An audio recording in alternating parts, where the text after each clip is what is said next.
T'es aujourd'hui l'un des meilleurs défenseurs du monde, mais petit, t'aimais pas le foot. Ouais, je me rappelle, j'étais en école primaire. Et moi, je voyais tout le monde était attiré par le foot et tout. Je dis non, ça m'intéresse pas, non. Et j'ai choisi l'activité frisbee. Et quand c'est vrai que je suis arrivé dans le 11e et tout, j'ai commencé à regarder, c'est l'ami de mon frère, il m'a fait regarder des vidéos Ronaldo R9. Ça y est, là, je suis tombé in love du football. Après, mon frère, il m'a ramené au PUC. J'avais 10 ans. 8 ans, je crois. J'étais très, très jeune. Et moi, j'étais le seul quand on arrivait, tout le monde repartait en voiture avec sa famille. Et moi, je prenais le PC2 et périph' et tout. Exactement, ouais, exactement. T'as grandi dans une famille de 8 frères et sœurs à Paris. C'est vrai qu'au moment où tu pars en centre de formation, à 14 ans, ton père, malade, te dit « deviens quelqu'un de bien ». Non, c'est vrai, c'était pas question d'argent, pas question de notoriété. Et aujourd'hui, ça a payé parce que c'est vrai que quand je suis sorti du centre de formation, j'ai reçu des messages quelques jours après, des éducateurs qui m'ont appelé, ils me disaient qu'ils n'avaient jamais vu une personne avec un comportement comme moi. Et respectueux de tous. Exactement, respectueux de tous. Et je pense que c'est l'éducation qui nous ont donné à moi, à mes frères et sœurs. Pour te donner une anecdote, aucun de mes frères m'a jamais demandé un euro. Aucun. Même mon frère là, qui est à côté de moi là, dans cette interview, là, qui est là-bas, il achète encore mes maillots à la boutique. C'est pas incroyable. Toi, t'as fait des choix qui sont parlants. Pourquoi Leipzig, alors que tu peux aller à l'OL, qui est un choix beaucoup plus évident pour un Français? Bien sûr, il y avait l'OL, il y avait Toulouse, il y avait plein d'autres clubs, quoi. Mais non, je me suis dit, OK, je joue la Ligue des Champions, c'est un club qui fait confiance aux jeunes, et je voyais que eux après. Mais je savais les risques que ça comportait. Mais après, j'étais déterminé. Après Leipzig, tu pars à Liverpool et tu fais une mise en scène incroyable en bas de chez toi pour annoncer ton transfert. Raconte-moi ça. J'y ai toujours pensé. Toutes les annonces, elles sont soit au stade, soit devant les affiches du club et tout. Moi, je me suis dit, mes amis me soutiennent depuis que je suis petit, depuis que je suis parti au centre. J'organise tout. Je suis parti moi-même dans un magasin, ils vendaient des feux d'artifice, des fumigènes. J'ai tout pris et j'avais déjà ma mise en scène en tête. Ça veut dire qu'après, je devais juste dire aux gens, allez, tout le monde a joué le jeu. Et c'est ça qui était magnifique.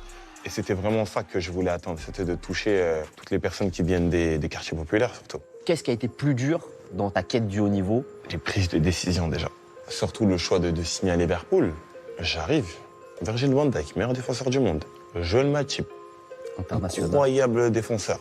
Joe Gomez, incroyable défenseur aussi. Je me dis, mais OK, d'accord. Même des journalistes français, hein. Ah non, Ibrahima Konaté signé à Liverpool. Je pense que c'est un step trop haut. Quoi? Mais fallait jamais me dire ça. Rien à foutre. On va. Et tu vas faire ton trou et tu vas leur montrer. Aujourd'hui, t'es au clair, tu veux devenir le numéro 1 à ton poste? Bah oui, c'est pas une question à se poser, ça, c'est logique. Maintenant, il y a beaucoup de concurrence, il y a beaucoup de joueurs à mon poste qui sont très, très, très, très forts. Mais la vérité, je pense qu'avec le travail, les sacrifices, en évitant aussi les blessures, il y a possibilité que j'atteigne ce niveau, quoi. Mais c'est parfois antinomique. T'es très humble et en même temps, tu me dis, je veux être le meilleur du monde. Bien sûr. Faut avoir de l'humilité, mais au niveau pas trop. Parce que demain, entre guillemets, t'es jeune, t'arrives, il y a des joueurs qui sont meilleurs que toi, ils sont devant toi. Si t'arrives, je suis humble, je vais les respecter, tu vas pas bouger. Par définition, les joueurs vivent leur rêve, devenir pro. Et pourtant, moi, je vois plein de joueurs qui sont pas heureux.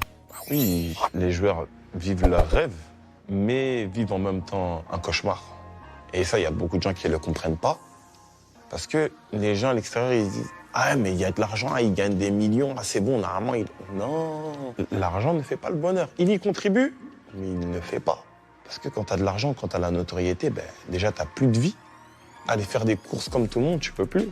L'argent, ça attire les mauvaises personnes, ça crée des problèmes, même des fois au sein de ta famille, même avec tes amis. En fait, tu te dis, mais c'est pas une vie, on fait comment à ce moment-là? Il n'y a que les personnes qui le vivent qui peuvent vraiment et réellement s'en rendre compte. Toi, tu dirais que t'es heureux? En fait, j'essaie de ne pas penser à ça. Parce que si tu commences à y penser, tu vas te rendre compte qu'il y a plein de trucs que tu aimerais faire, mais tu peux pas. Et tu peux te dire, ah, mais en fait, je suis malheureux, mais faut pas. Liverpool ne joue pas la Ligue des Champions cette saison, ce qui est un drame pour le club. Est-ce que vous pouvez être champion pour autant? C'est le premier objectif de la saison, c'est d'être champion d'Angleterre parce qu'on a un club qui doit avoir cet objectif chaque année. Chaque match, c'est un nouveau départ. Et ne même pas faire de calcul. Essayer d'écraser tout le monde jusqu'à la fin. Et si tu arrives à faire ça, il n'y a pas de raison que tu ne remportes pas ce titre. Bon, t'es parisien, ta famille supporte le PSG. Est-ce que t'aimerais jouer au PSG un jour? La vérité, c'est que j'y pense pas. Aujourd'hui, je suis dans un club. La vraie question, c'est de se dire, mais attends, où est-ce que tu peux aller après ça? Le PSG, aujourd'hui, ils ont recruté des joueurs qui font en sorte qu'ils s'entendent bien, qui jouent en équipe nationale ensemble et tout.